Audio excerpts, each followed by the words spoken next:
what I did was I signed up for a community interpreting course. Don't know if you guys know what that is. Do you? Do you? Let me know in chat. Do you know what community interpreting is? So what happened was I had a chat about it with some friends a couple of months back, and they mentioned this to me, and I've actually thought about doing this before. So in the UK anyway, I don't know about other countries. You can be a community interpreter, which means you're not like an actual professional interpreter, but you can do some interpreting. So they usually call you up to like doctor's appointments, that kind of stuff. Pretty mundane things where where it's not as crucial. I guess doctors are pretty crucial, but like not. I was gonna say not life and death, but it is. It could be life and death. But small things, right? I thought I could just sign up to do it, which I actually don't know if I can. But then I realized there are courses you could do, and there's ones that are like right here in Manchester. Of course there are. So I signed up for one. I thought, once I'm done with my studies, I have like a brief period of like not knowing what to do, so I might as well get some qualifications. Might be able to like add to my mishmash of a slasher lifestyle. So who knows? It never hurts to get a qualification. I thought I might have to pay for it, and then I signed up, and it asked me, "Oh, so what benefits status are you on? What benefits can you claim?" I said no benefits because as an immigrant, I don't get any benefits. Surprise, surprise. People didn't know that. Apparently, people were not aware that if you haven't become a Brit yet, you don't get the benefits. So I clicked no benefits, but then it was like free anyway. So I'm like, okay, sure. Not complaining. So yeah, I'm signed on. I'm gonna do it. It's online. I don't know how intense it is, so we'll see. It's a couple of hours every week, like a community tutor. It's super cool. Goals. I mean, I have done basically that already before, because back when I was on the screening tour of the film that I wrote music for, Law Drop, I wrote music for a film. It's an indie film. So the director came to the UK, did a screening tour all around the country, and he was like, "Oh, do you want to come along? I'll pay for the trains." I'm like, "Okay, sure, we pay for the trains," because I can't afford the trains. So I went to the screenings, and then every time I do this voluntary interpreting for him, he speaks English, but like not very well. So every time there's a screening, there would be a Q&A session afterwards, so people could ask him questions about the film. Sometimes it's in Cantonese, sometimes it's in English, because it's a Hong Kong film. So I would just do both ways. I would interpret, and he would answer all the questions in Cantonese, because he's best at expressing himself in Cantonese. And then I would just have to do it. And I kept saying, "Bro, when you're talking, pause every couple of sentences so I can get through the stuff that you just said." I kept telling him that. He didn't do it. So he would just go like 5 minutes a pop, just really pour his heart out at every question. I mean, at some point it sort of becomes repetitive, right? People keep asking the same questions. He keeps giving the same answers. So that's fine. But every time he would like speak for like 5 minutes in one go, and then I have to like make mental notes, like, okay, so he says this and that, this and that, and then I will use my memory aids, my special memory techniques that I'd learned for language learning, and be like, okay, so that's one point. Let me try to remember that using one word, and then I have like four different words for 4 different points, and then I would string them into like a sentence or something, so that I could remember everything. And then I would start giving a whole speech, 5-minute speech in English. Whew, that was hard. He was not very conducive towards interpreters, but you know what? It worked, and I think that was good training. Apparently, there were other people who did that, mostly just local Hong Kong people volunteering, and they couldn't do what I did. They didn't have the memory techniques, so they would just wing it. They would like interpret the last few sentences or something. So that made me quite proud of myself, I think, as the language guy in the room, purportedly. So yeah, but now I'm gonna do this course to know what they're teaching me. Probably gonna be something I don't know already because another law job. I did translation in uni. I in Hong Kong we have like majors and minors like the States, and I wanted to go for a translation minor in addition to my music major.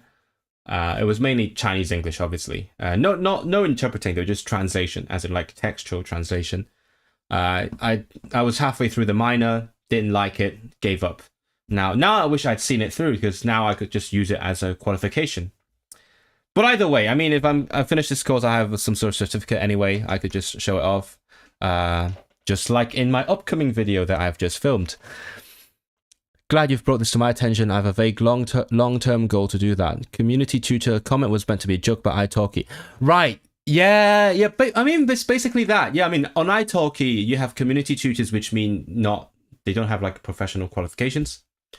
Even though I would say the italki requirement for like a professional teaching qualification is quite low, I think. Anything relevant will do. So community tutors is people who don't have that on italki. Whereas I guess it's kind of like that, just on a more stringent level, because professional interpreters will be like people with actual training, like a postgrad training or something. Whereas community interpreters are just people who went to a course, I guess. They know about the principles. They didn't really do as much training, but it could be like a preview of how it's like to be an interpreter. Because I might have mentioned I am actively considering eventually becoming a sign language interpreter.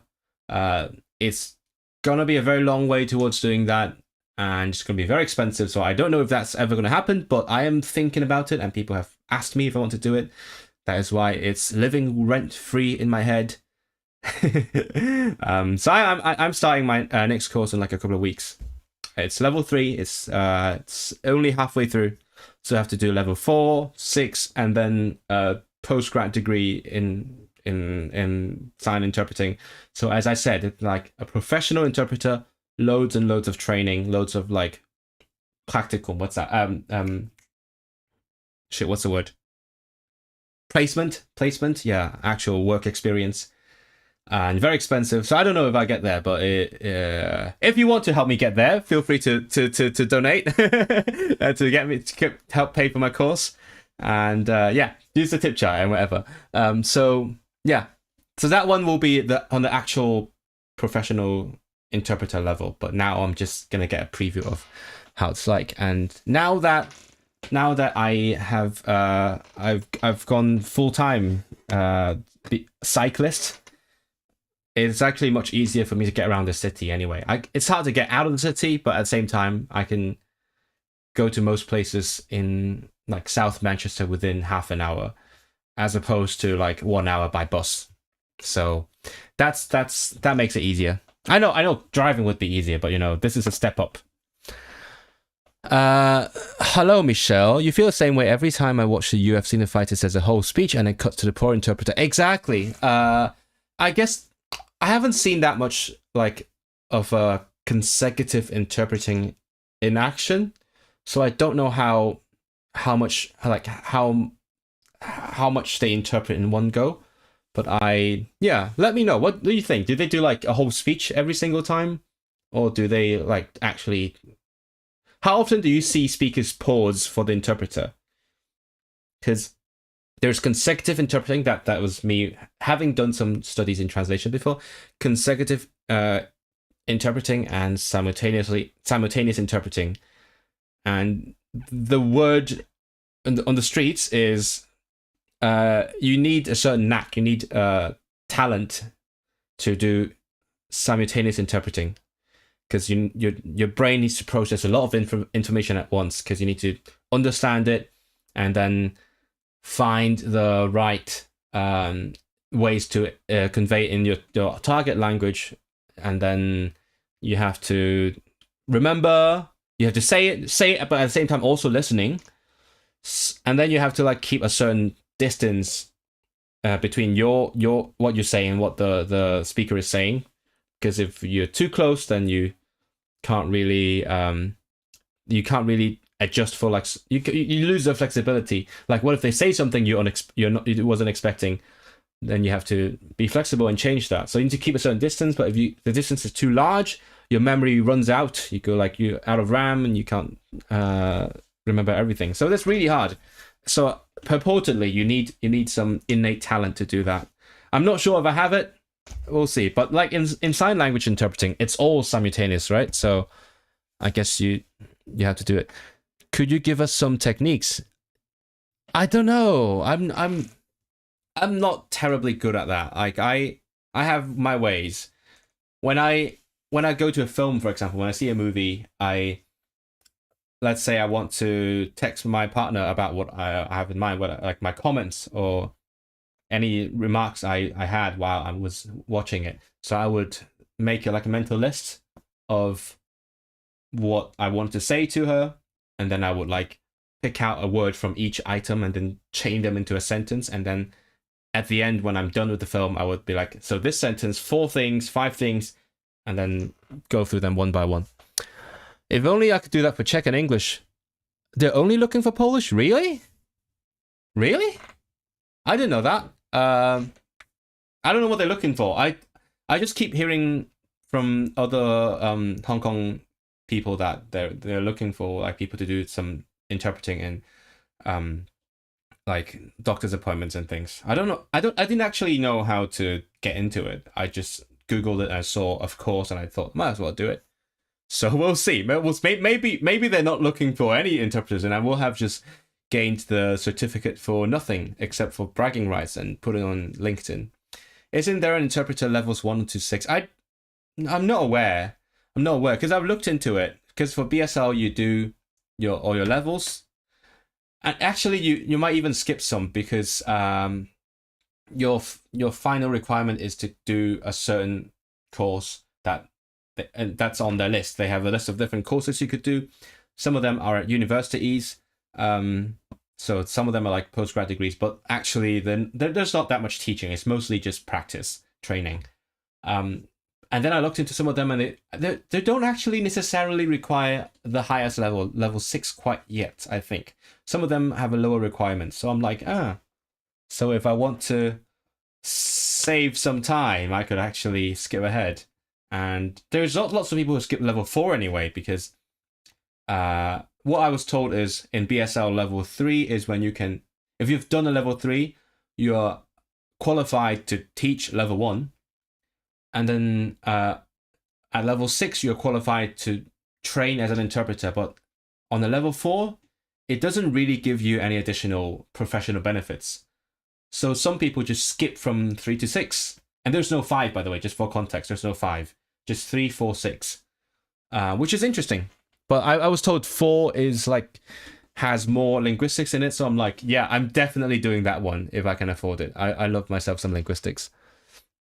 You have mad respect for sign language interpreters that interpret live shows and gigs and performances for artists and comedians.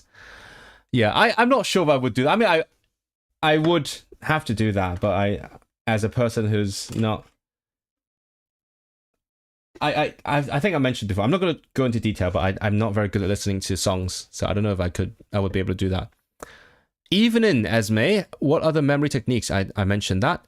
The Brazilian Portuguese interpreter, okay, interprets on the spot and sums up the message. Okay, so you basically you have to summarize it. Relax person, long time no see. Bok priatelu, telu.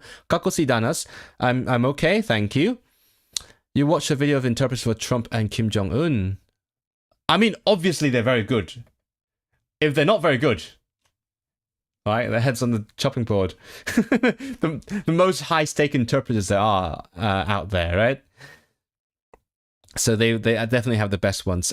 Did you guys see the video of Xi Jinping talking to Putin about immortality? I think there was a leak. I do think it might have been on purpose. So there was a leaked audio where they and their interpreters were talking to each other about how they plan to achieve immortality, which was insane. You have to see it if you haven't seen it. It's crazy. Just two dictators out there talking about, oh yeah, we're gonna take these organs and just keep ourselves young, and so that we can rule forever.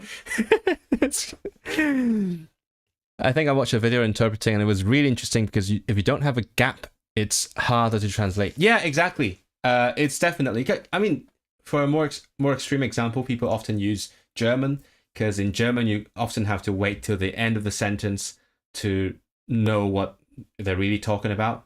Or like, I guess it's the same for like Japanese or Turkish, where the verb is at the end. So you have to leave a gap. That's a more extreme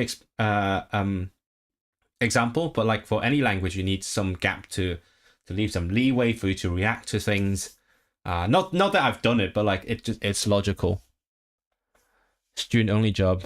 Community interpreting courses are level 3. Are they? I should know. What have I signed up for? What have I signed myself up for? What is this course? Hold on. It's a stage 1, and it doesn't say what level. I guess I'll find out when I get the certificate or something. Imagine skipping of levels is who says a kindred? A kindred. How do you pronounce it? I know Akin. Akin, not Akin. To musicians skipping grade 4. Yeah, no, I mean, that's absolutely true.